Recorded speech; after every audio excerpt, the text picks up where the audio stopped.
This episode of Unqualified is brought to you by State Farm, who has surprisingly great rates for your auto insurance. In 1999, my mom recorded me in our family room, delivering the lines for what I thought was a horror movie. My mom read the other roles, and I thought she gave a much better performance than I did. There was even a moment when I seriously considered not sending the tape because that would require a trip to the post office and an entire day's salary for postage. Not that I had a paying job. I was surprised when I received a phone call asking if I could audition in person.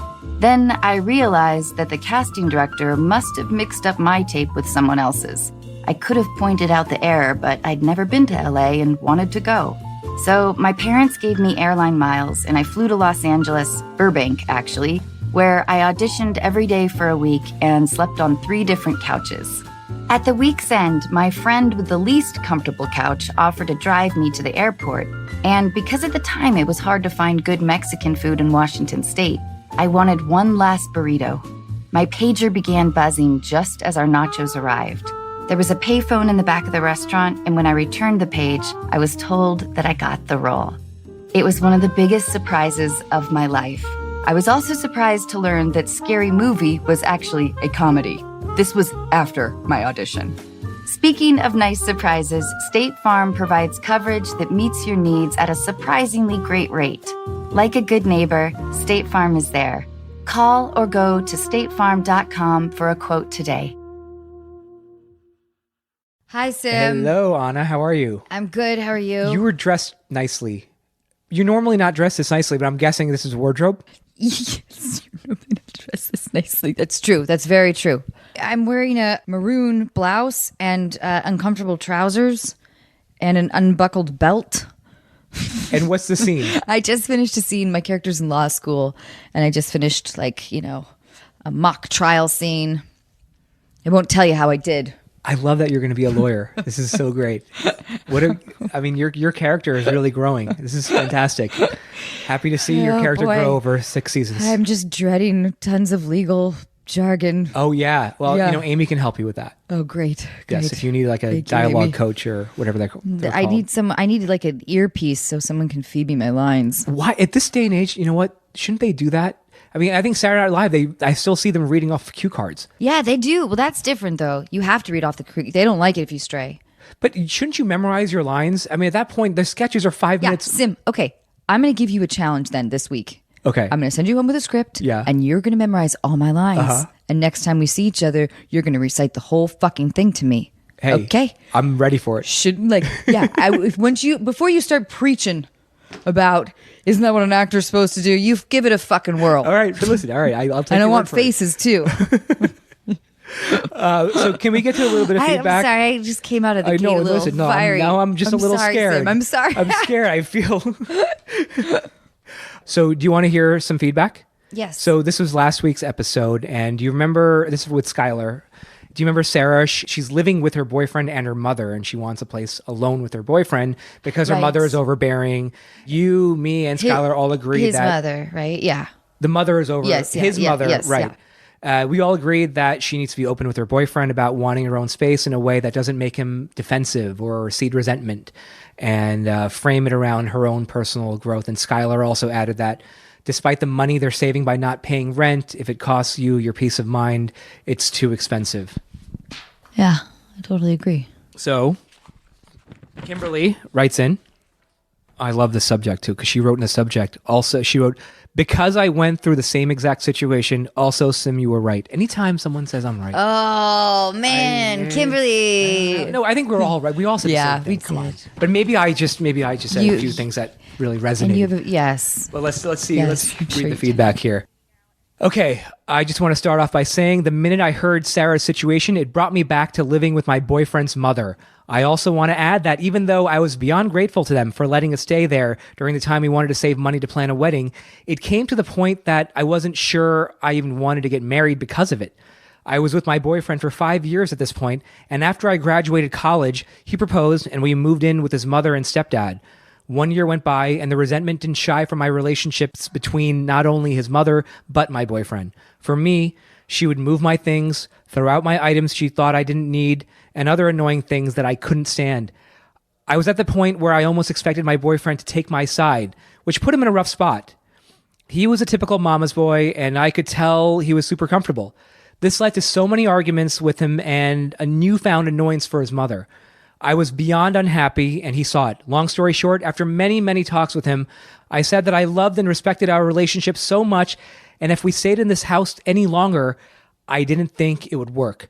I also reassured him that I would be there for him, and we have been through so much together already, and this would just be another step in building our life together as adults.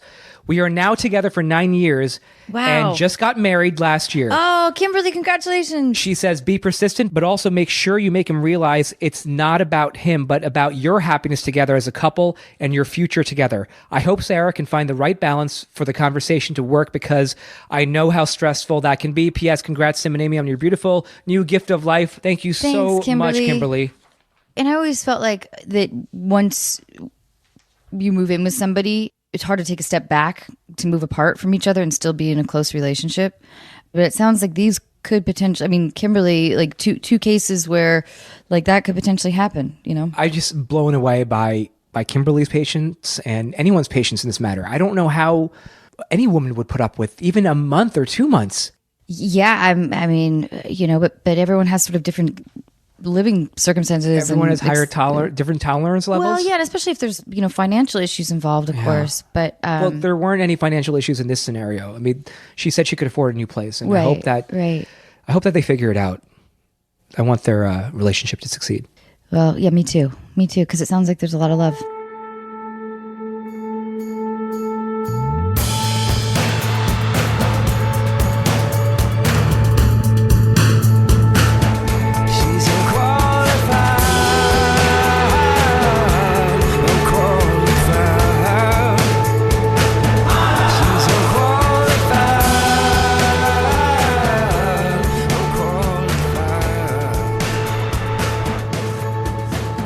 Okay, can I ask you a question? Mm-hmm. Let's say that your wife, Katie, who's fucking amazing. She's one of the good ones. One of the good ones. Yeah. Maybe we'll get into that One later. of my wives. One of the good wives is what I meant. So let's say she tells you late at night. Maybe she wakes you up in the middle of the night. Mm-hmm. And she tells you that she wants to have a threesome. Mm. How do you react? My first instinct is that she would be having some sort of a psychotic break because it's so out of character for her. We are an extremely codependent couple. We have consciously made this decision basically to lean into each other in this big way. And I would say we were almost, it sounds bad, but we're kind of believers in the like fake it till you make it philosophy of romance and marriage. Like her grandparents were together for 65 years. They were like our heroes. When you would watch them, you would think, he doesn't really want to grab her ass right now. It's been happening but he's going to do it. And he does that energy and it creates a positive wave and they're able to continue riding it because of the like general riding it. General 10 to 20% of just keeping it positive. What are their names? Louie and Anita, who are no longer with us, who are just the greatest. They're the greatest. And so I would be like, that's weird. I was trying to imagine Louie and Anita riding it and getting it on. If you knew them, you wouldn't have a problem imagining it. You would have seen it on the dance floor. When you mentioned death, yeah, I just thought about, the movie Ghost Rider? Is that what you thought I went of? to like a coffin place like a double, like a coffin bunk bed. It's called place. necrophilia. We could talk about it. I don't know if we want to. Would you want to be buried in a bunk bed coffin? I kind of think that'd be pretty cool. Thank you. Yeah, I gotta patent that shit. Hey, dear listeners, please don't steal that. Bunk bed coffin is mine, okay? Little TM next to bunk bed coffin and a Faris. Still, you totally took this question to a very normal and boring place. Yeah, I mean, I did. No, you want to ask me again? Louie and Anita. Yes. Okay. So Mark, your wife wakes you. No, well, yeah. So Mark Duplass. Mm-hmm. Your wife would like to have a threesome. Mm-hmm. You're telling me this live right now on the podcast? Yeah. She called you? Yep. She called me. Oh boy. The threesome. Has she identified a partner? Well, that's where I was going to go. Okay, got it. But maybe that's all she says. Okay. And what would your next move be? My reaction, and I mean, you can't say you're having a psychotic meltdown because you're codependent. Remember, it's Louis going to and get Anita? boring. It's going to get boring again. Let me talk about Katie's dead God. grandparents. Come on, guys. Waka I'm waka. sorry, Katie. It's going to be great. I don't want to have a threesome, and I know there's going to be a lot of but people she who are going to do does. that. I know. This is part of the answer. I Yeah, would say, okay. honey, I am very much not interested in this. I'm kind of a jealous person. I'm a little bit, unfortunately, of like a Neanderthal when it comes to that stuff. Like, I like that, like, I promised myself to Katie. I call them Neanderthals. Neanderthals. Because that's sort of my annoying whatever. But I think they were into it. They were in, right. Okay. Let me rephrase. Okay. I'm like a little bit of a throwback in terms of like, we made a promise to each other and I really like you and I don't want to share you with another man or woman. And that's kind of where I'm at. And I think I would be like oddly jealous in a threesome if someone was rocking Katie's body. I'm getting willies even thinking about it. Okay. All right. I really got. I'm threatened. I got to. I'm press you on sexually this. threatened.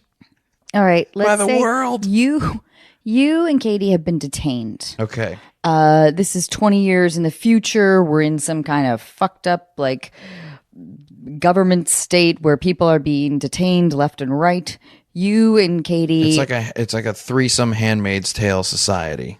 Yeah. For whatever reason, the authorities force a threesome on you. You can have. I'm ready. You and Katie can have the gender of your choice and the person of your choice. Right. Who do I choose? Yeah. Let's see. It's definitely going to be a woman because I'm sexually threatened and I don't want a man to rock Katie's body. Sim is nodding And I'm not vigorously. And I just want to be honest, and I just don't want to be with another dude, and wieners kind of weird me out. Sure. So I'm just not that way. But not your own. Does your own? My own wiener does not weird me out. I'm cool with it. Okay. But one's enough. Yeah. And so it would be an amazing world if men had two wieners. two wieners. God, like breasts, you know. That's called being diphallic. We're throwing out a lot of big words. Diphallic. I never knew that. Yeah. Huh. All right. And Anyways. it is a real thing. Oh, well, can we get into that later? Yes. I don't mean to stray. Nope. Okay, so it's another woman. Yeah. All right. It's another woman. Yeah. I don't know who it is. I got to think about it. All right. Let's press you a little bit on this.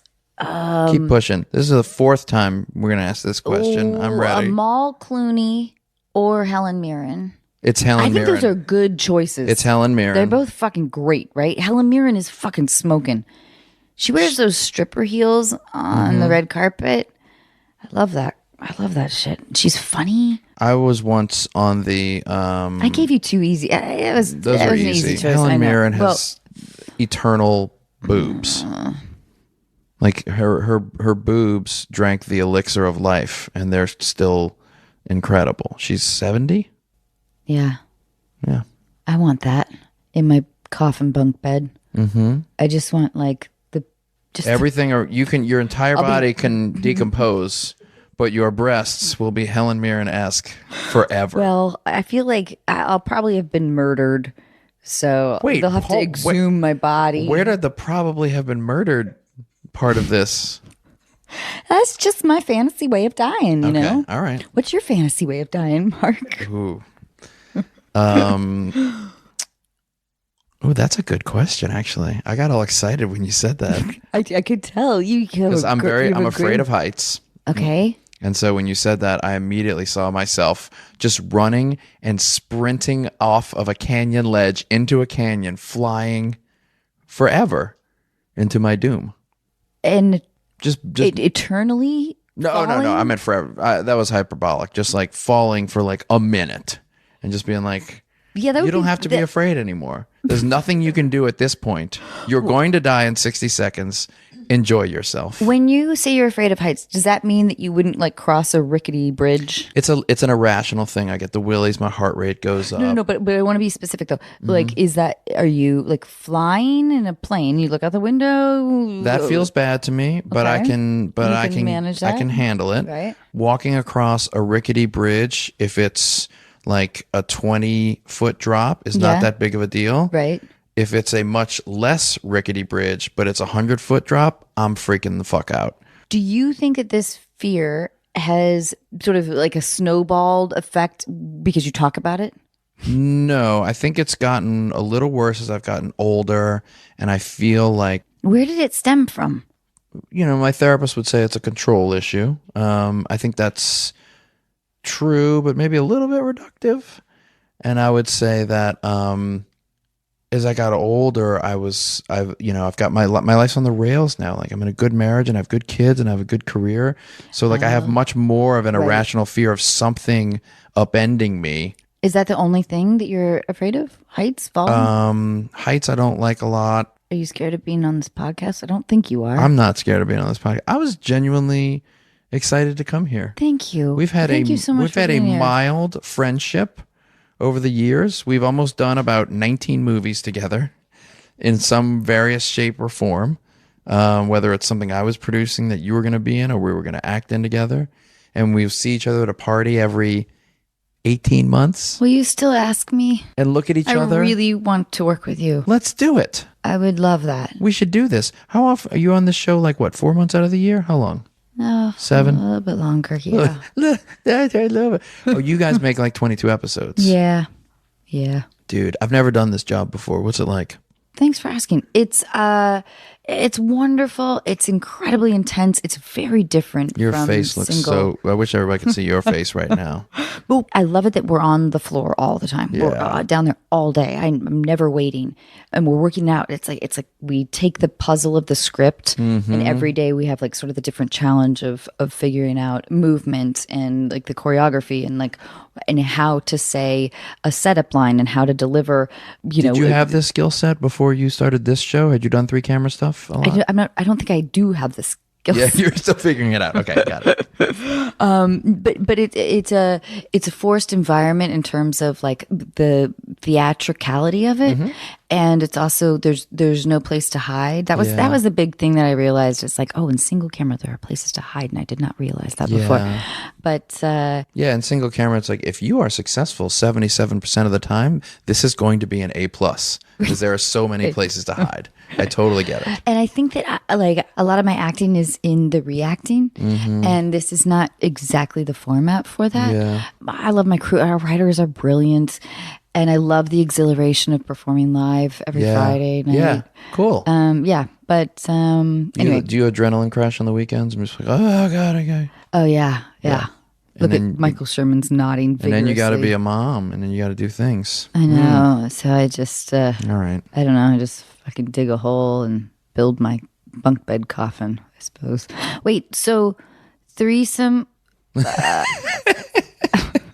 My threesome, yeah. Sim, come on, come up with somebody. I mean, I think anybody would have a threesome with Helen Mirren. She's fucking rad. So you want me to come up with actors? No, because a lot of them are my friends. No, it's just weird. Yeah, okay. No, yeah, you're right. You're right. So you're it should right. be, it should be someone.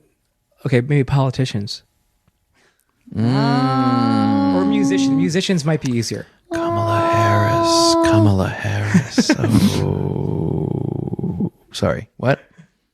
I mean, I like her. I like She's her. passionate. She's passionate, and she has a seriousness about her that is welcome right now, I think. So I'm not going to say anything else. She's going to be the president. Funny in like during the threesomes when things get We really don't- awkward. we don't know you know that the she's- shit's going to get awkward. I think Kamala could be hilarious. Who knows? That's true. That's true. We don't know. That's true.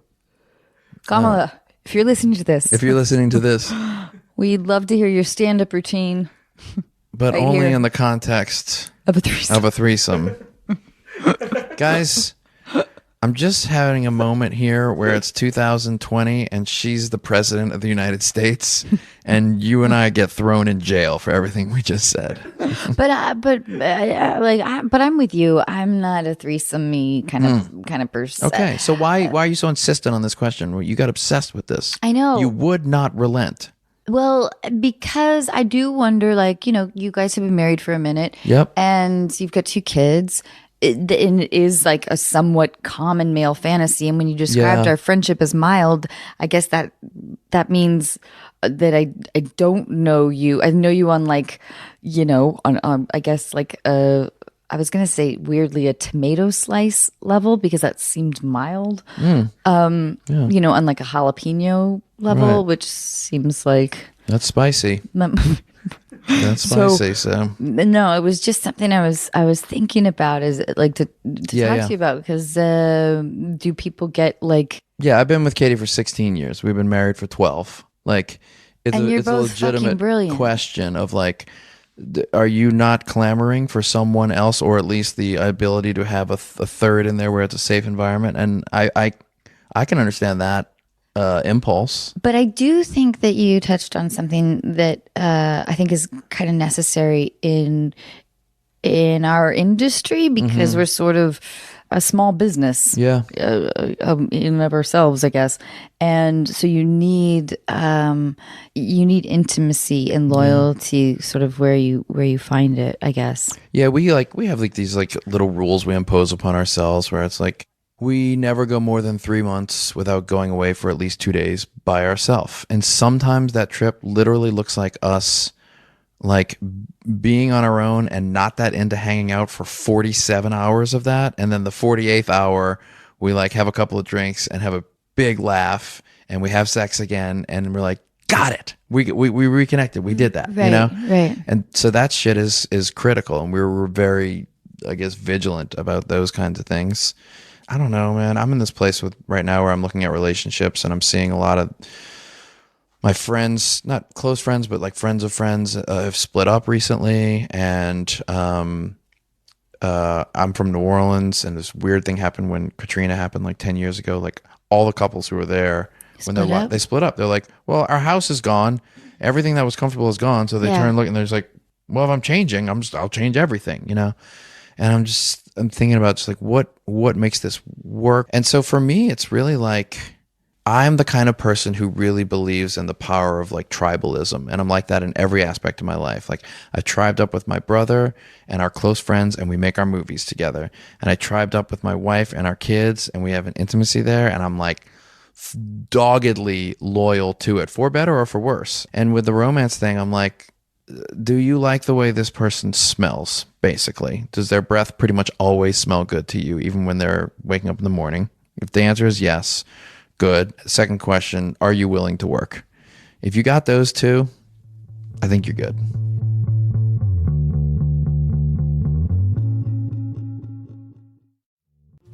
This episode is brought to you in part by Plant Botanical. As everyone slowly comes out of hiding, many of you are asking the same questions. Am I ready for actual human contact? Should I swipe right? Will they look like their picture? Do I look like my picture? Is that the face of an axe murderer? Do I really want to take off these sweats? And for those of you who get that far, what drink should I be casually sipping? I have the answer to that one. While your date sits awkwardly silent, stunned by your good looks, dazzled by your intellect, or wondering how to dispose of your body, the drink in your hand should be delicious, refreshing, crisp, clean, Plant Botanical Vodka Seltzer. Weighing in at only 1 carb, made with real fruit and botanicals traditionally used for stamina, immunity, and detox, Plant Botanical is already thinking about your future encounters. Follow and DM @PlantLovesYou and share a story or video of your funniest, wildest, or most awkward date for a chance to win up to $1,000 for your next one. Plant Botanical, your perfect companion while you look for your perfect companion.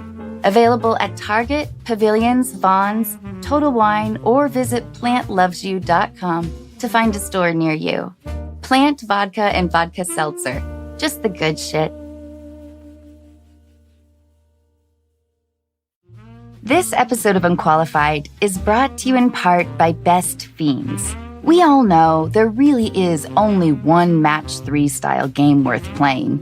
It's the one with an actual storyline, cool collectible characters, and non-stop action-packed adventure. It's the one with literally thousands of challenging puzzles to solve. And yes, I'm using the word literally correctly. Of course, I'm talking about Best Fiends. You meet your best fiends early in their careers. They don't have much experience, but they have heart. I recognized a little piece of myself in each of them. And so I began to assemble the perfect team. I watched them grow as we solved puzzle after puzzle, working hard and playing hard. Today, my best fiends are ready to go anytime and anywhere. I'm really proud of what they have become. With new challenges and levels added all the time, there's never a boring moment. So download Best Fiends free today on the App Store or Google Play. That's friends without the R. Best Fiends. If you don't mind me being sort of extremely complimentary towards you, you're so brilliant. I love what you've built.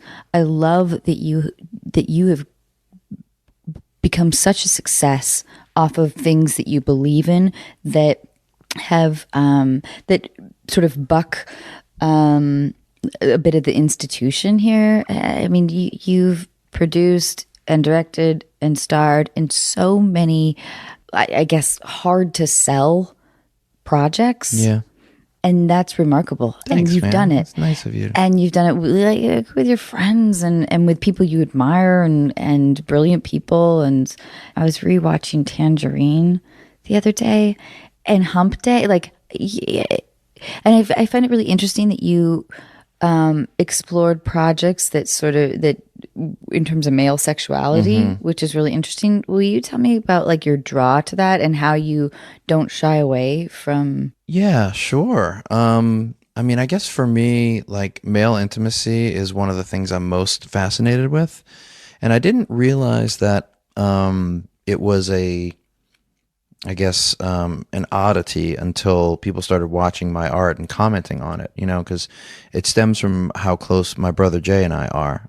And we're extremely intimate. We're extremely affectionate with each other. We're very like open with all of our foibles, and we're willing to admit we're wrong. We're much when sisters hang out with us, they're like, you guys are like sisters. You're not like brothers. You're the only two men we know who relate like sisters in this way.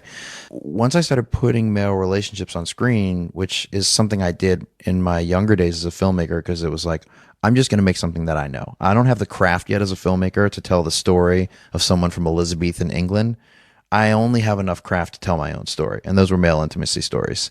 And then everyone was responding like, this is so crazy how these men relate to each other. And I was like, oh, that's just like, I thought everybody was like that, So I learned to kind of lean into that. And Hump Day was a more extreme example of that, with like male competition and hubris and, honestly, like a lot of like homophobia that those guys had, and playing around with that stuff, but trying to do it in a not eat your vegetables way, do it in a comedy that like people could enjoy. And I also realized early on that like, by me being on that show, The League, that was about fantasy football and those kinds of people. Great show. One of my favorite shows. Thank you. Thank you very much. Which was also, when you were talking about your job here, it reminded me of The League. We shot an episode every 3.5 days. It was all of us just like 3.5 days. Like we were just always acting and improvising. We were always on set together, and it was great. It was like all of our first job.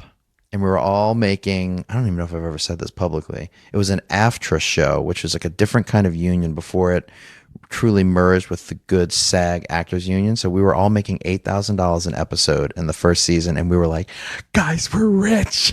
We're rich. This is incredible. And it was just so fun to be doing that. But anyway, I'm getting sidetracked. I was talking about something else, but I lost my train of thought. It was so brilliant too. Oh, well.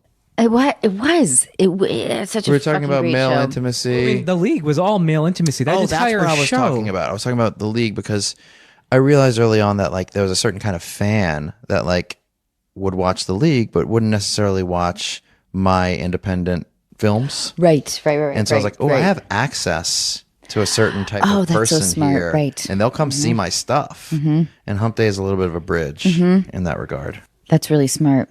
And I love Black Rock. Oh, thanks, dude. Oh my God. I've seen it. You gotta at get Katie least on here, and you 5 gotta fucking times. I would tell her love that. that. It's so fucking good. It tapped into something in me that was about sort of, I don't know, like nostalgia and female friendship and fucking revenge and Well, that was a cool story because, like, you know, when the first thing you said to me when I came in here was like, "Will you please come talk to me about doing a movie and doing that thing?" And you know, Katie just turned 40, and she's been on a lot of successful shows like The League, and she was on Legion, and now she's trying to figure out what her new show is going to be. But she's very much torn. It's like, I'm Oh my God, I helping would to love that. helping to raise these children. I want to go make another movie. And when we made Black Rock, our oldest daughter was 2. Katie was the first line of defense for the parenting. She was really feeling it because my career had kind of like taken off just a little bit earlier in the filmmaking side. And so she was like, I could try to go sell this movie. It might take me 3 years. They're probably going to tell me that they don't want me to be in it. And once I do that, but we're on The League and we're making money. So we just took $150,000 of the money we made on The League, and we went up to Maine in her hometown. This is the kind of fucking and we shit made that's it. fucking 150. rad. Yeah. Oh, that movie looked a lot bigger. It does than look 150. expensive, yeah. And then and it was a passion project, but then we went and like we sold it at Sundance for like 10 times that. Fuck. And here's the crazy part. Not that this is what it's all about, but like we made so much more money on that movie by doing it that way than if we had sold it Of for like course. to Lionsgate And you got to or do something. it your way. And what you gotta, I'm getting all preachy. I always do No, this. I gotta love stop this. my mansplaining. It's a big issue with me. But you have a popularity now, in particular right now with the show and the big movies you've been in. thanks. If you go out and you fart on film, it's going to be worth $1 million because you did that. And so you can do anything you want. I don't think we have the budget to use film, though. Not it's gonna fart. be You can fart. I'm going to fart on digital. Fart on digital, dude. Digital farts. I like to play fucked up, absurd characters, Yeah. and that's a tough thing to sell to use. But wait, I also want to talk to you about my sister's sister. Okay, let's do it. You guys shot that in my home state, right? We shot that in Orcas Island off of Washington. And we built that for a specific property that a friend was willing to lend to us so that we could do it there cheaply. And that was a movie that was made for about half the cost of Black Rock. I mean, that was a really cheapie. It's a great movie, and it's beautifully done. And like for me, I went to camp on Orcas Island. did? I did. I love that your philosophy seems to be, and forgive me if I'm making presumptions, but I don't think I am. If you can't have a threesome, go make an independent film. That Right, this is right? Yeah, okay. Yeah, There we go. the great movies are about well-formed characters, which makes it easier as an actor to play. And it's free to make. Yeah. It doesn't cost anything. So I would say yes, but I would just argue that I didn't start from a hoity-toity place of like, I only want to make character-driven films because they're better than explosions. It was really just, no one is listening to me and no one gives a shit about me. So what can I do? What's in my hand to make faces and feelings? Those things are free. So I'll just do these things. And then it turned out I just really liked them and I stayed in that spot. It's so impressive that you invested in yourself and in your vision. It's a very courageous thing, and I want to do the same. And I'm going to need your help, Mark. That's what this whole thing is about. Well, I love that we've kind of negotiated this deal already here. We've You guys are going to negotiated a work deal. together for sure, right? We Yeah, got yeah. it, baby. Oh, yeah. I Oh, love yeah. that. That's going to be amazing. Okay, so do we want to do improv? I don't know. How do you feel about improv? I'm not that good at it. We can okay. skip it. Sure. Yeah, do you want let's to skip it. do you want to do the professions and we can do the calls? Yeah. Yes. Okay. So now, Yes. Katie, forgive me. We came up with a list of professions. Great. Wanted to know if you would date them in another world. And love it. Okay, are you sure? Love it. I can Okay, do this. All right. I'm not that All right, prudish. I just don't want wanna to have a be like- threesome. That's okay. I don't either. I'm glad to hear that. It's like somebody's gonna feel left. It's all. Yeah, it's yeah. all. You know. I don't know. It was always mystifying in college when people wanted to have it. seemed like the time to do it, if you were going to do it, I guess. Still, for me, just me personally, that's a heavy thing to wake up with. Yeah. Because I would totally be the left out person. You think you would? Oh, I know I would. I'm lazy and scared. I'm here, guys. I'm not willing to work that hard. I'll be a receptacle. I'm very scared. I'm scared. I'm scared to like, I don't know. I just too like, Maybe we're uptight. Maybe. Did you see me sort of trying to grab somebody's imaginary breasts there? I saw your hand. It was as if the boob were eluding your hand. There was, exactly. There was one because you were chasing it around really in high the air. and one breast that's really low. Yeah. Don't know where to grab. Scary.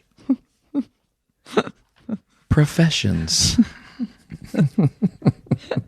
Would you date this profession? Mm-hmm. A person in this profession, I suppose. Okay. Yes. An anal bleacher. I don't think I would have a problem with it if they were emotionally evolved enough to talk about that their job is weird but it pays really well and it offers me flexibility so that I can do what I want to do. I'd be like, great, that sounds good. But if they were like lying about it for like a few months and then once they told me about it, they were weird about it, then I would be like, this is clearly some sort of like dark and deep fetishy kind of thing or hidden thing. Hey, I'm Amber. And that would be weird. It's so really nice to meet you, Mark. Her, I'm totally into. She's great. She's the best. I'm a paralegal for the most part, you know. I'm already out. It has nothing to do with being a paralegal. It's all about Amber. Mark, God, this is so hard to say. I also do something else on the side. Okay. I whiten women's asses. Okay. The I wax cheeks, the cheeks, or the end. No, like the actual, the whole. You're a bleacher. I'm an anal bleacher. You're an anal bleacher. Yeah. If a 40-hour work week, where do the scales tip from anal bleaching to paralegal activity? Right now, I pretty much bleach 40. Okay. So you're bleaching 40 out of 40, but you're also a paralegal. Well, not so much legally anymore.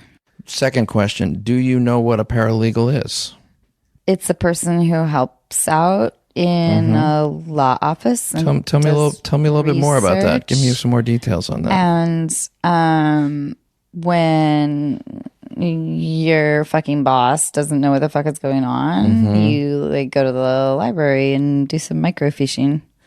That makes sense. Have you seen the movie Paralegal Activity 1, 2, 3, 4, and 5? Oh yeah, those horror movies. Yeah, they're really good. They are good. Okay, so this was great, and let's oh my we God, should you're not leaving, are do you? it. I do men too. I do women and men. You Most of my clients are women, but I also do men. And because after a while, after you get past a certain age, like your ass is kind of stained, just like across the board. Yep. So, No, I get it. This was just great.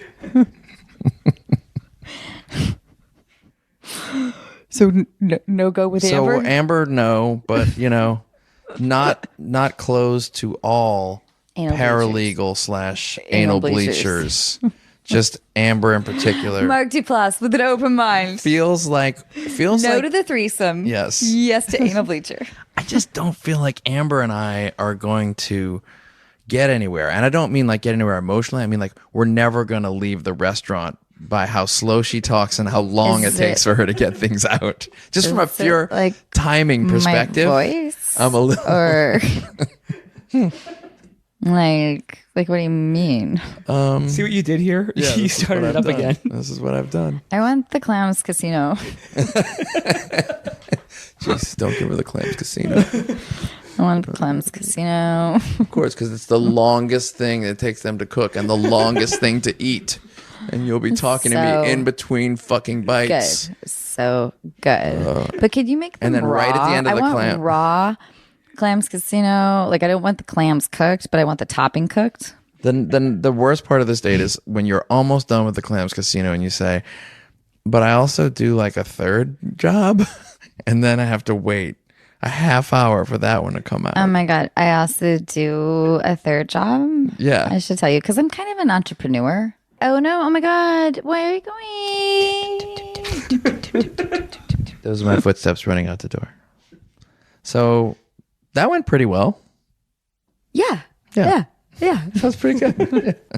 Yeah. I love Amber. Yeah, Amber is. I think she might be new. Is she new? She's new to the roster. She sounds a lot like Kayla, though. But Kayla doesn't like Clams Casino.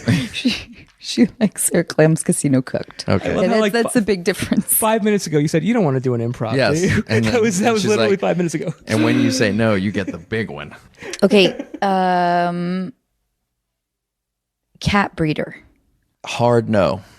I'm extremely allergic to cats. Oh, that's a boring one. Easy. Yeah. I mean, easy for you, but boring for us. Yeah. Give me another one. Well, okay. Foot fetish model. She models for people who have foot fetishes. Yes. I'm fine with that. Would it make you feel intimidated by your own feet? No, because I wear a size 8 shoe. My feet they're barely registering on the scale of the planet. There's nothing intimidating about my feet.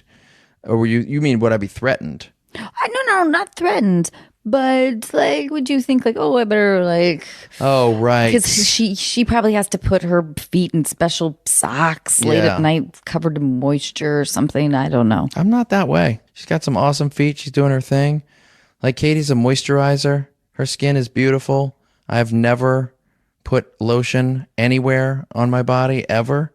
And I'm okay with that. Different strokes, different folks.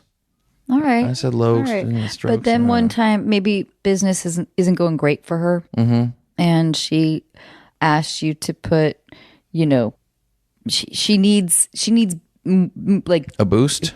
yeah, she needs a little boost. You know where I'm going. I think I know where you're going, but I want to hear you She- tease it out. She needs your penis Yes. to be in between her feet. That I was thinking in between the big toe and the Ooh, that's better. like that. Oh, kinda, you guys are good. That's what I was You thinking. two are good. Mm-hmm. You're helping her creatively. That's really generous of you. That's a new shot. No one has seen that before. That has the ability to go viral, which is important in the foot fetish community. There's not a lot of dollars in the foot fetish community. It's really all about, going viral, and then hopefully you get like a sponsorship at some point. Yeah, sponsorship. Yeah. by- Foot Locker, because they're the ones. Is Foot Locker still around? Are there still stores yeah. called I don't Foot Locker? know. Oh, yeah. Man, They're I used in to every go mall. fucking go to the mall and look at them shoes and drool over those motherfuckers and be like, I want these shoes. And my mom was like, nope. Do you You wanna- already have a nice pair of shoes. We're not Well, doing you can that. do that now.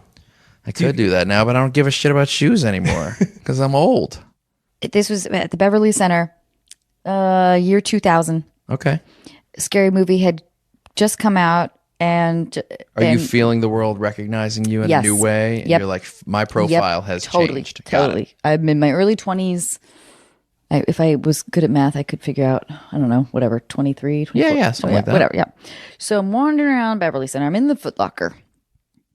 And this guy comes up to me. He's like, hey, are you who I think you are? And I was like, I don't know. Betty Davis. Yes. I was like, I don't know. Who do you think? I did everything wrong. Mm-hmm. Who do you think I am? He was like, come on, you are.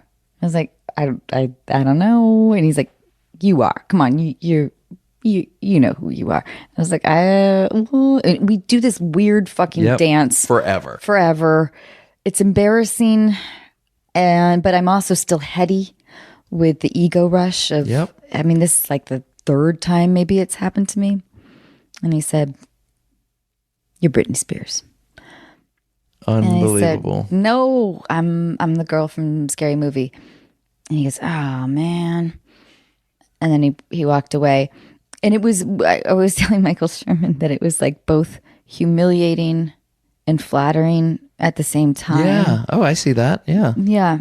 Yeah, it was. And probably perfect that it happened to you, like for your ego at that moment. Like you needed that to kind of settle you. Oh, yes. Yeah. Settle I had to you give for a myself a second. couple of talkings too. Yeah. I had a couple of moments where I was like, oh, fuck. Were they like this? Girl! Is that what you said? I was like, my parents would be embarrassed. Yeah. At that age, it's a heady Yeah. thing to suddenly feel elevated for doing your fucking job. I can't and imagine. being fortunate. I didn't have any sort of meteoric jumps. My rise was like just very, very slow from like a short film to like a small feature to like a medium sized feature. And it was all very organic. But I do look at some people that had some quantum leaps, and particularly if that happened at that age and how you handle that. I can't imagine that. That must have been so hard to know how to be. There was just a couple of times where I was like, Yeah. I was. You were just a real dick. I didn't have like anything too extreme at all, but I'm glad that iPhones weren't around Yeah. in the early 2000s. Good call. Okay, what about a truck driver? Into it. Love it. Why? Used to be a touring musician in my previous life. Love traveling around. Would love to be in a truck with a sexy woman who works the gears. And we're just like listening to like Podcasts. listening to Anna Faris podcasts Yeah. all across the country. Yeah. You know, maybe throw You in. stop at that little whorehouse outside of Reno. No. Oh, come on. This is your threesome. It's my threesome. Yep. It's not Katie. It's not Katie. You're right. It's not Katie. No, it's Amber. But we're sleeping in the back of the truck. Sleeping in the back of the truck. Truck sex. Oh, yeah. There's like Cheeto Yeah. crumbs all over the place. I bring my guitar. There's enough room in the cab where They we can get just in your- do sing-alongs while we're driving. Recently bleached ass. Amber. What? Well, she's coming with us. Amber? Yeah. Oh, Amber is the driver. Oh, that's her third job. Yeah. Yeah. Amber is the driver, which means that Amber's the Amber is driver. fucking drunk. Oh, yeah, baby. Woo! We're on the 10 again. I would On the be. 10 again. Heading to Santa Fe. Do you remember an airplane when the seatmate next to the person who keeps talking to him and he just lights himself on fire at a certain point? That's, I think, what would happen with me and Amber. Baby, stop self-immolating. Not cool, babe. Self-immolating. Didn't even have which my is like camera sounds like out. exfoliating. No, I didn't exfoliate. I self-immolated. I lit myself on fire. But why? For what cause? If you're gonna do that shit again, it's gotta be for a fucking cause, babe. You know that. Cause you. Amber. Me? Yeah. But And then- you love me. You know you love me. Amber. Amber's on the run. Amber and Mark. I somehow feel like By the way, this is your movie right Yeah, here. there it we were is. talking about earlier. there's no getting away from Amber. There's no getting away Oh from no, her. no, fuck no. She does not let you go to the bathroom alone. Mm-hmm. She does. She is just like locked in. She's locked in. She's getting you chicken fried steak right outside of Tulsa. See, now I'm starting to warm to her.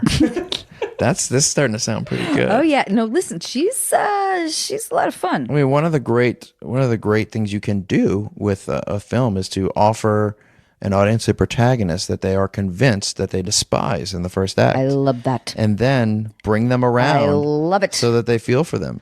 If we can deliver Amber and make the audience feel the way I felt about Amber for the last 15 minutes before I just turned. Yeah. Amber does something incredibly noble. Incredibly noble. How much does this movie don't know cost? what that is yet. How much will it cost? You on a Ferris, a truck. What do you need? You need DP. You need a very skeleton crew here, right? Yes, but there's going to have to be the 10-minute uninterrupted take where we actually do bleach someone's asshole. Oh, we need that. Live. So that's expensive. And that's expensive. Unless you're willing to do it. Randy.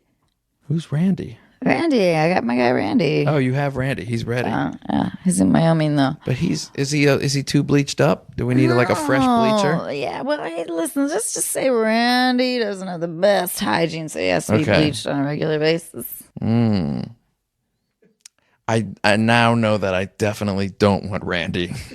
Not only in the movie, but I just don't want him near me. Randy's my uncle. Randy's your okay. Yep. That just makes it worse. That's But wait a minute. You make movies about all kinds of crazy shit. Can I, please, I'm not kidding about this. If it's an hour and a half of just, one camera just going back and forth in a truck between you two, could it sell at Sundance for $1 million? No. Could it sell for $500,000? Maybe. Anna Faris is starring in it. You guys starring in it. You told me if I farted on film Yep. that it would make money. You farting on film might be better than the Amber and Randy truck movie. This is a different thing. You can get the fuck out of my dressing room. Because you said You my promised farts. me something and then you don't even know what it is. 6-figure farts. You said 6-figure farts. And you can't deliver it. Is this your fart pillow? Are they all in here? Uh-huh. I'm looking at a big pink heart-shaped pillow with a Playboy bunny on it, everybody. And I'm wondering if this is Anna Faris's fart pillow. Well, In my house, there's a fart pillow. Okay, in my bed, there's a fart pillow. It's the lure. Because whenever either Katie goes out of it's the town, lure for the threesome? no, it's the It's like, lure. Helen, come on no, over. no, it's the lure amongst my children that there is a pillow that Dad farts in every night, and you're never sure which one you're gonna get when they come and sleep in our bed, and occasionally you get unlucky and you put your head on the fart pillow. Do you get pink eye? Well, the thing is, sometimes I bleach. So Oh, Mark, I knew you were kindred spirit. That's amazing. Does that make them not crawl in bed as much, or no? No, they love it. No, it's actually more fun. Who's got the fart pillow? Of course, they're giggling. I'm totally stealing that. Isn't that the greatest thing in steal the that, world? Mark? Yeah. That anything can become a game and a running gag and a lore with kids. When it involves like air in your intestines. Usually it's a whoopee cushion, but as a family, we watch Bob's Burgers. We love Bob's Burgers, right? And we do Bob's Burgers nights where we make one of the burgers that's on the board in the show. And like in general, that's great. And my kids, it always ends up just being like a plain hamburger patty with ketchup. Like it's never anything special about it for them. But Bob's Burgers nights, because it has this lore to it, is like Bob's Burgers night. Oh my God, it's gonna be amazing. That's such a great idea. That's such a great idea. We'll do Bob's Burgers nights all together one night. It'll be great. I just do wake up ants. Like I'll like The crawling ants, wake up ants. Yeah, I'll tickle Jack. They're gonna remember. It's the wake up ants. He's gonna remember that forever. It's the best. Yeah. There are those moments. There are those moments, and then there are others. Sim just had a baby. You did? 2 weeks. Yeah. Holy you look great, guys. Sim has no bags under his eyes. Night nurse 3 nights a week. Okay, you're doing it right. Yeah. You're like a grown 4 nights a week. How old are you? 41. So you know. Yeah. Like, No, we had we need to kids sleep, right. when we were a little younger and we weren't smart. I had my first kid when I was 30. And we were like a fucking teen pregnancy. And then in the middle of an artist community, when you have a kid at 30, you're like, what are you doing? And we just got destroyed. This episode of Unqualified is brought to you in part by The Pill Club. Do you need to renew your birth control prescription? Want to switch your birth control? Maybe try it for the first time. Whether you know the brand you want or you're looking for help finding the best option, the Pill Club medical team has your back. With the Pill Club, you'll never have to make a trip to the doctor or wait in line at the pharmacy. The Pill Club is a birth control subscription prescribed by a medical professional and delivered straight to your door for free in discreet packaging. The Pill Club carries over 120 FDA-approved brands. Most brands of birth control are free with insurance or Medicaid. Otherwise, prices start as low as $7 per month without insurance. Right now, when you go to thepillclub.com/unqualified, the Pill Club is offering a $10 donation to bedsider.org for every unqualified listener who becomes a patient. Your donation will help low-income individuals get access to birth control through bedsider.org. That's thepillclub.com/unqualified to get your first birth control care package. That's thepillclub.com/unqualified to get your first birth control care package and donate to help more women in need of affordable birth control. Remember, thepillclub.com/unqualified. You must use the link to make a donation. She was so cute. This episode of Unqualified is brought to you in part by Intuit. powering products like TurboTax, QuickBooks, Mint, and Credit Karma. Intuit works for what you work for, and it was only recently that I found out they were working for me. I've been using QuickBooks for years and more recently began using Mint, which is an easy way to create monthly budgets. It was a bit surprising to realize how much I could save by learning how to make coffee.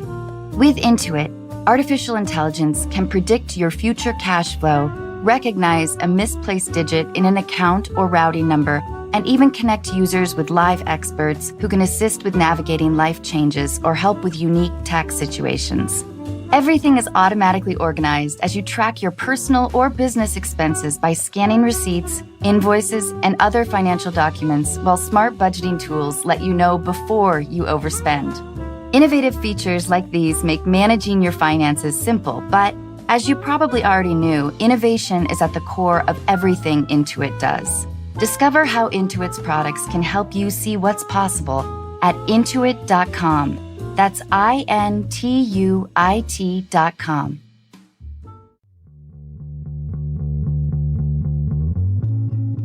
Okay, so what should we Calls? go? Should we Yeah. go to calls? Let's do that. Okay. Who's going to call us? We have Oh, this is we give relationship advice now. This is the advice portion of the show. Dude, I already gave it all. don't. Do you like the way they smell? Are you willing to work? Boom. Mark says don't have a threesome And put it between the big toe and the other middle toe. It's like Hey. We're gonna call Jenna now, and Jenna's in Montana. Oh, here, Jenna. take the sheets here. It's ringing. Sorry, here you go. And this is what Jenna wrote in about. Thank you. Hello? Hey, Jenna, it's Sim. How are you? I'm doing good. How are you doing? Doing really well. hi Jenna, it's Anna. Hi, Anna. Hey, thanks so much for doing this. I'm here with Mark Duplass. and Hi, he's- Jenna. He's fucking awesome. You don't have to know who I am. Although That's okay. I think he's a liar. Jenna, your subject of your email says 10 days into a new dream job, love triangle already. Tell us what's going on. Oh, my God. I am in such a pickle. Okay. So Okay. I'm a geologist. Finally got a temporary position offer with my dream company. Like, have been following them forever. So excited about this position. So get there. There's another geologist, a male geologist, that's a couple years ahead of me. And he's super cute. And starting the second day, he asks me to go to lunch. Next thing I know, we're getting dinner. Next thing, we're hanging out at night. He's kind of complaining that he's bored of the town. So I invited him to go to a concert with me. And so we start driving to that town. We end up going to a bar, not at all making it to our show. We end up getting drunk and hooking up and getting a hotel room. And then the next couple of days at work, we're like fooling around at lunch and like keep hooking up. And then on day 10, it's his last day of work since we work 16 days on, 6 days off, and he's about to leave. And at that point, I thought I'm never going to see him again. That morning, my boss offers to extend my position to full time. So that means that I would be working with him constantly. I'd be joining a team with him. That would be a crew of 6 people, and we'd be working all the time together.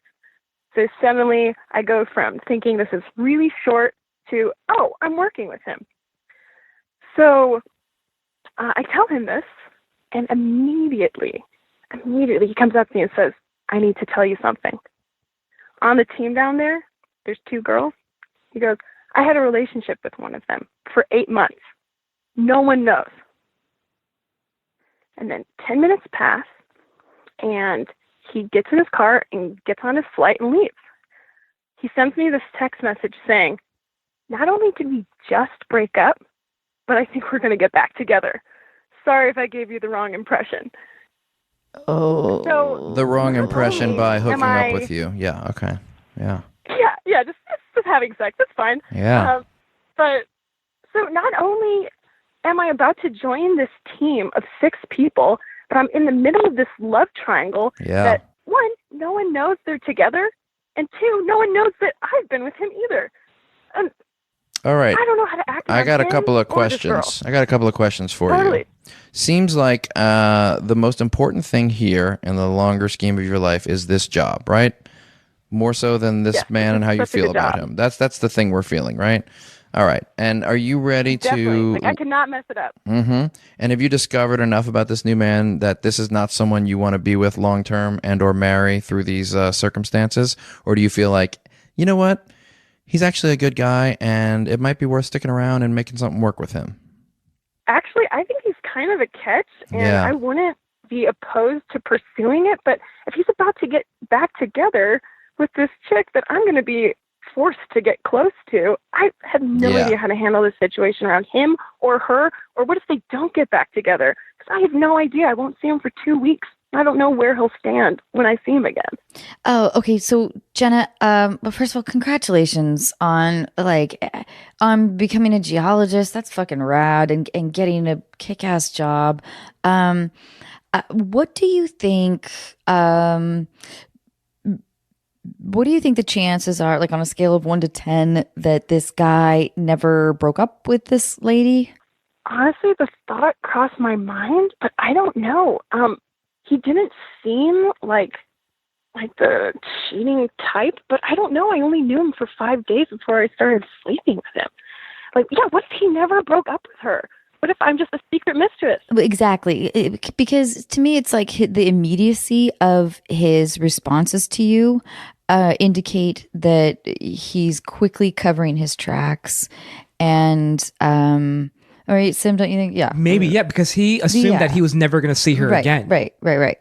But regardless, he may be very charming and handsome but I don't love the way that he's behaved with you. I mean, even to say something like, I think we're going to get back together, like a quick text that feels kind of dismissive, to me that just reads of like that they are together, and that he was like, holy shit, what if like things, and also, he may have told you that that no one knows about this relationship with this other woman, but if they were together for that long, some people know. People know, she's telling people, he's probably, telling people, like people know. So to me, this all reads that he's been deceptive to you and to her. I don't like the way any of this is, and I'm sorry. I feel like, I've been there before, that charming people can be the most seductive. I am one of those, by the way. Oh, it was. It was awesome. Yeah. It was the best sex of my life. It's awful. Oh, that's the worst. Seriously, I'm sucks. so sorry. She was telling me yesterday when I spoke to her during our pre-call that she's afraid that because this group is so close, that she is going to be friends with this girl. Right. I mean, they're going to be intimate. Yeah. They're going to be talking I all the hope- time. So she's afraid that, I'm how sure we're... I'm gonna like her. Right. And I mean, so here's what I think. God. And I'm so sorry. It's so hard to crush on somebody that sort of fundamentally is not there to protect you. But here's what I think you should do. I think that maybe text him back saying something like, I don't know, I really enjoyed our time together. I totally respect like whatever is going on, and we'll just keep things professional from here on out. And then if you guys ever do have a run-in, like it's just the two of you, which I could also see a scenario where in like a couple months you guys are at the local bar, you go to the bathroom and you come out and he's like in the doorway and he's like, touch him or talk to him. I mean, like I should never ever get back with this guy, right? I don't think so. It would take I think a big grand gesture that would prove sort of all impressions sort of false. But no, I don't think so. I think that especially with your sort of sporadic work schedules, like having that kind of intensity, there's probably a lot of your team that probably practices infidelity. Sorry to be so horrible, but no, I think that if there is ever like sort of a one-on-one encounter, I think that you reiterate like, listen, I really loved our time together. I can't continue anything with you. And I love this job and I love working with you. And keep like, you don't sound like a dramatic person, but anything instigatory will only jeopardize your emotional position and also your career position, I think, right? I don't know. What do you guys think? I like what you're doing. I like what you're talking about. The only other wrinkle I might add as something to think about is rather than a text, if you wanted to call him and just have a very direct conversation with him that says, listen, we had an incredible time together. I'm getting a sense from you that you're a little concerned about marrying your old world of this girl you're about to get back together again and me entering that, and you're worried we're going to be friends and how that's going to happen, and I totally appreciate that. Do you want to just come clean with me and tell me what's going on? I want to have a good professional relationship with you and a good friendship moving forward. I have no desire to rake you over the coals in front of this girl that you're clearly trying to make it work. My job is the most important thing to me. I'm willing to help you out, but you got to be honest with me here. So let's just clean this up and let's just move forward as friends. Yeah. Mark, that's great advice. That's perfect. Yeah. Yeah, Jenna, I hope that it's so difficult, I think, to communicate directly. I'm terrible at it. Yeah, I'm going to be working with him alone for 1 week before I fly down and meet his girl. Yes. I would try to transcend it with him, see how he does. And if he's a child and he can't handle it, then you just go back on, okay, I get it. Let's just keep this platonic and let's move on. And I'm sure that's what he wants too. I'm sure he doesn't want his girlfriend finding out about any of this, obviously.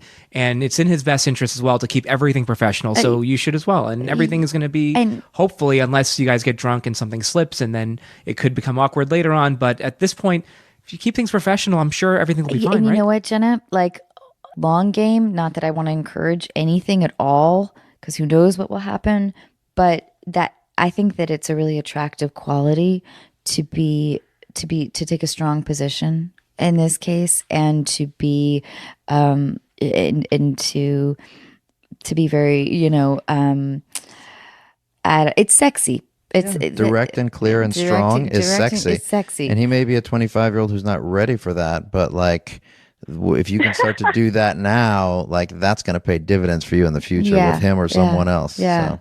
Oh, I also want to just commend you on the idea of being friends with the girl, and maybe you can also, if there, after a little bit of time passes or whatever, maybe you can ask sort of guidance, like to the guy on if she ever gets any inkling of your guys' hookup, because I do strongly suspect she's gonna tell. You can tell, right? I don't know if she can. I don't know if she'll be able to tell, because we can be very delusional when we want to be, but I do think that it shouldn't stop you from being her friend. But that conversation, depending on how you guys are with each other, is a whole other.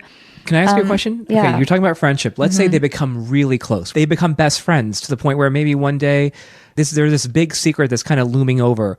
I mean, how close should she really be with this person? Right. Yeah, what if I love her and I have this huge secret I can never tell her and I feel guilty and awful? My whole thing is, I don't know if she should be completely, like, she should kind of be cordial and nice and sweet, but maybe they shouldn't be best pals. I don't know. If you get really close with someone and you love them, you'll be able to transcend that and you'll be able to drop that secret and get through it. Really? Because in my opinion, if the relationship's real, it'll handle it. Well, and but it really depends on him. If he's the kind of guy who instigates jealousy in her, then that will be like kerosene for this girl. But Jenna, I think that's sort of like, I think that's a gauge that you sort of figure out a little bit later on, and maybe you can call us back and I'll come back. But yeah, I think, because also I could see a scenario where if you guys do become close, she's going to confide in you about her problems with this dude. Exactly. What if she tells me she's dating him as a secret and I have to pretend I don't know?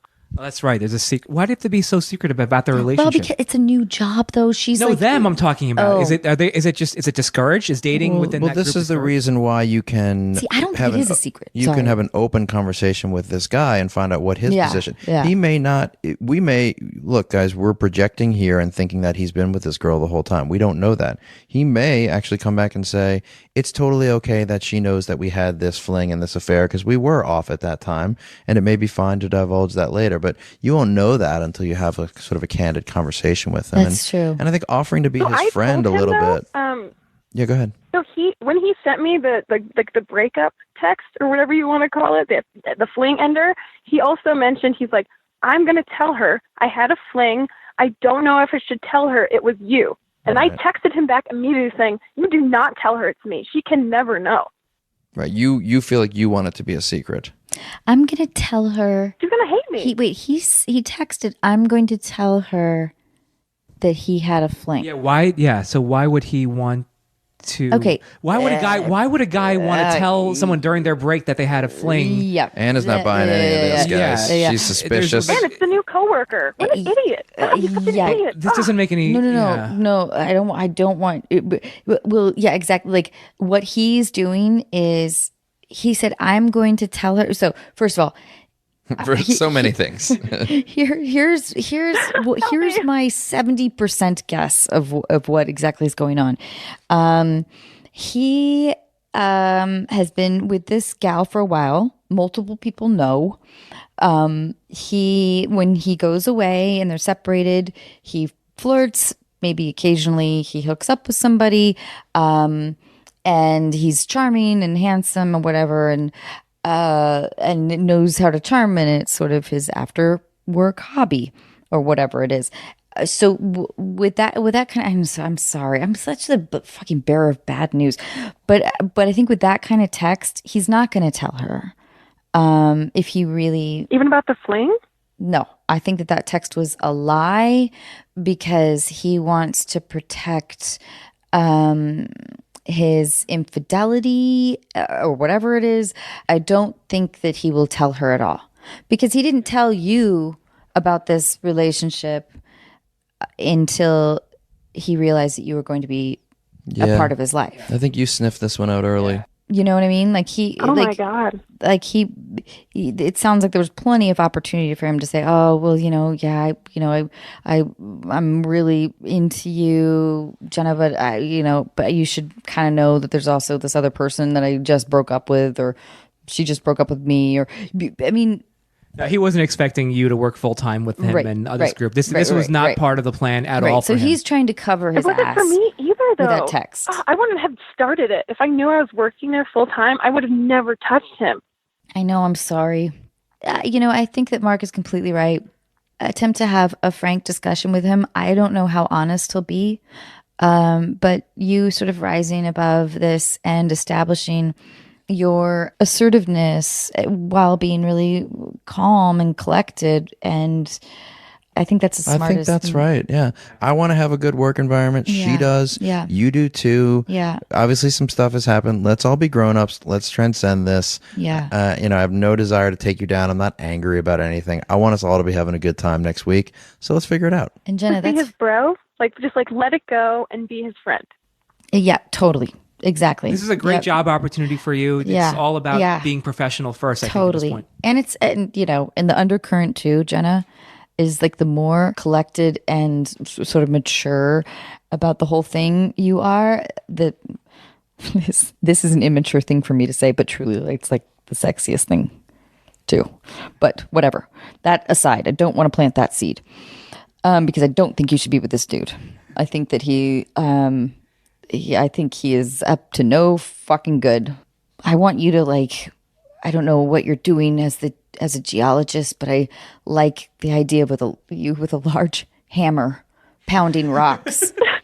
I use a hammer daily. You have no idea. And I got hammered. Dang it. That's fucking sexy. That's right. Hey, and Jenna, congratulations on your job. And I know that you're in a profession that can be really lonely, I'm sure, and isolating. And so, just remember that too, because it may be easier to fall for somebody that's not right for you, just in general. So just, protect your heart. And I love you. And thank you so much. And please, please, please, please, please keep in touch. As soon as Love you you talk too, to him, Anna. Jenna, send me an email. I'd love to update everyone on what's happening with you. Jenna, congratulations on getting a fucking dream job. It's It's a really cool job, isn't it? yeah, and Thank you. it's just so fucking impressive, and focus on that if you can, and you sound like you are a great friend and a great person. So please, let's be in touch, okay? You rock. Thank you, pun Jenna. intended. Really appreciate it. We'll talk to you soon. Bye. Sorry, That's what you were right. Sorry. Bye, love you. Love you. Oops. Cut her off when she's saying love you. She was saying love you. Yeah, you just cut it off right in the middle there. I do that all the time. I'm so sorry. This is my house bunny This pillow, is your house by the bunny way. pillow. It's a fart pillow. I'm not sure you've seen this movie. I have seen the movie. We're calling have? Nina right now. Do you Nina know that is my in New Jersey, original idea for the movie and she's 27. was that I was going to be a meth addict? Hello. Hi, Nina. It's Sim. Hi. Hi, Nina. It's Anna. Hi. Hi. And Thank Mark you. Duplass And is Mark here. Duplass. Hi, Nina. Hi, guys. How's it going? I'm good. How are you? Thanks for doing this. So, Nina, tell us about this guy that you met on Tinder. So I met this guy back in January. So it's been like 10 months that we've been talking. We talk a lot and we FaceTimed a bunch and we've made plans to go out, but we haven't gone out. We haven't met yet. He's in grad school. So he kind of has been using that as his excuse. When he gets home from work, he has a lot of work, like schoolwork to do.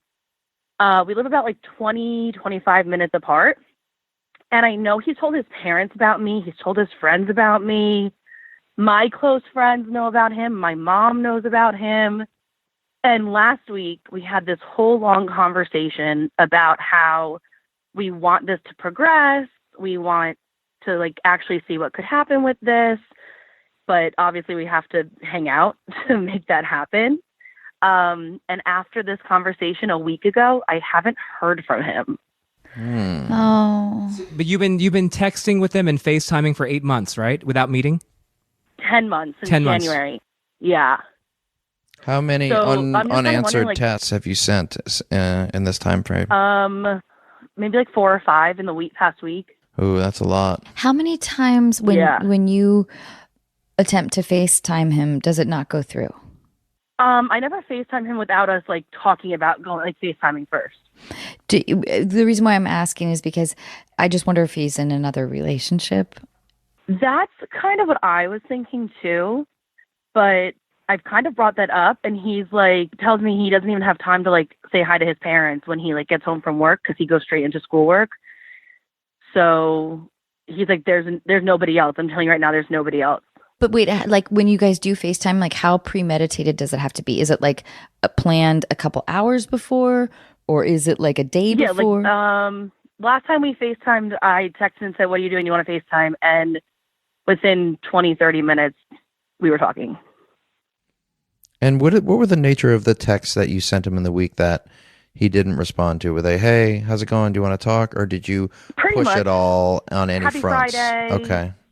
Hope you're having a good day. Are you watching the Giants? Right. Like, So there was things no that. like, "Hey, are you freaking out about the serious nature of our conversation? Is everything okay with us?" None of that stuff yet. But over the course of 10 months, every time you actually talked, you have talked about potentially meeting up, right? Over the course of dating for the past 10 months. And then he'd always give you some type of excuse. Oh, he was the reason why you would not meet up. Is that true? She's been trying to meet him for 10 months, and Oh. yet he's always giving her some type of excuse.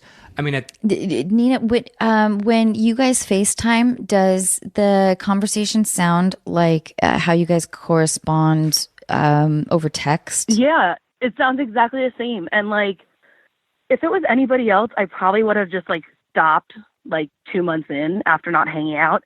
But there's just something different, and I don't really know what it is. Like, we have easy conversations. Like on paper, he's like what I would want in like my guy. How does he describe he has like a when you say on paper? What do you mean? Like, he has a good job. He's in grad school and he's trying to progress his life, and he's really close with his family. And I'm Italian and he's Italian, like things like that. why haven't you met though? I don't understand. It's always been about school.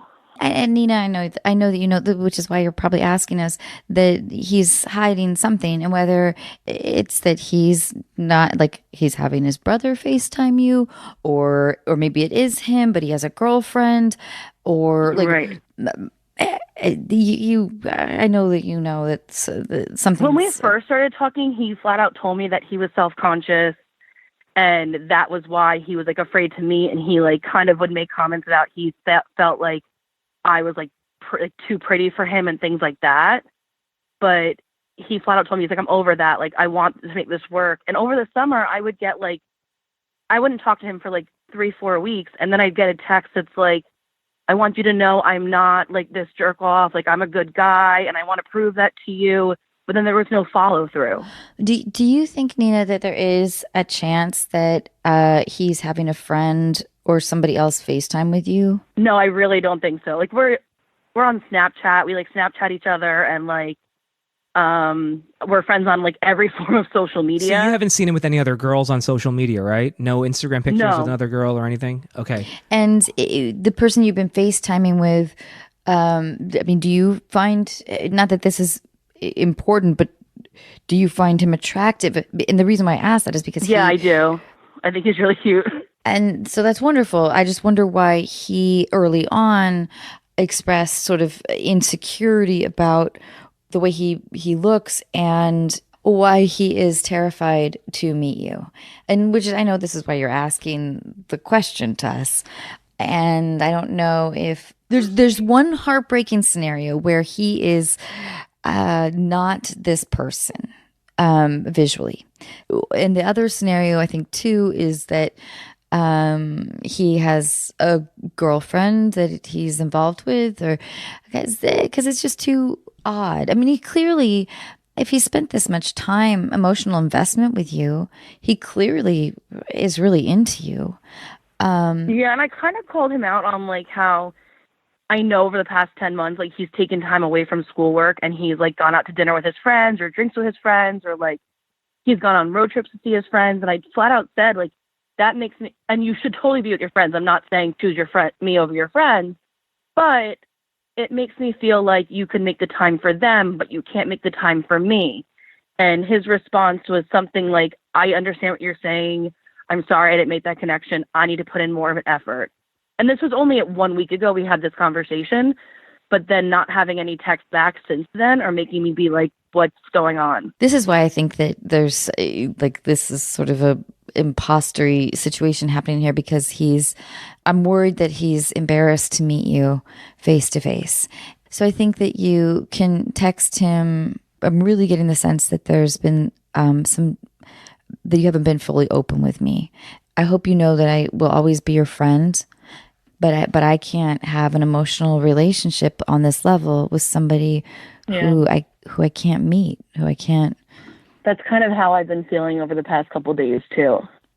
And I bet my gut, I don't know, my gut is if you text something like that, I think that it's either going to be a knee jerk, sort of once again a placating text, like, no, I've just been so busy, but I love you, and whatever, can't wait to touch you, or whatever you guys text. Or it's going to be a few days because he's scared of like actually having to meet you. But somebody who you guys are close. I mean, I know you know this. I know I'm just sort of reiterating exactly what you know in your gut, but I just don't want you to waste your time and emotional energy with somebody who isn't being completely forthright with you.